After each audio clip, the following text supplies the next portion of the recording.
اچھا، پاکستانی قوم میں موٹاپے کی وبا تیزی سے پھیلتی جا رہی ہے۔ موٹاپا کہاں سے رہا ہے؟ ہر بندہ یہ سمجھتا ہے کہ شاید آپ تھوڑا جنک فوڈ کھا لیتے ہیں تو وہاں سے آپ موٹے ہو جاتے ہیں، حالانکہ اس کے پیچھے سائنس ہے ایک پوری۔ جب تک آپ وہ سائنس نہیں سمجھیں گے آپ اپنا موٹاپا کبھی کم کر ہی نہیں سکتے۔ آپ جس میل میں بھی ٹیسٹ کروا لیں اس کو بیچارے کو فیٹی لیور نکل آتا ہے، ہر دوسری تیسری فیمیل کو پی سی او ایس کا مسئلہ نکل آتا ہے، کسی کو ہر تیسرے بندے کو پاکستان میں شوگر ہے، اور ہر بندے کو تقریباً بلڈ پریشر کا مسئلہ ہے۔ یہ سارا کچھ کہاں سے رہا ہے؟ یہ سارا کچھ آ رہا ہے انسولین ریزسٹنس سے۔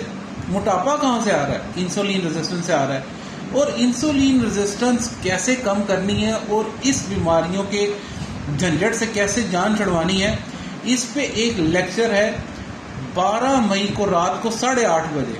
ہم ڈاکٹرز اور اشرف صاحب آپ کو وہ لیکچر دیں گے جس میں آپ کو موٹاپے کی سائنس سمجھائیں گے۔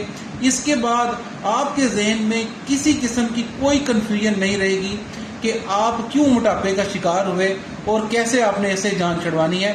بھولنا نہیں ہے 12 مئی کو رات کو 8:30 بجے۔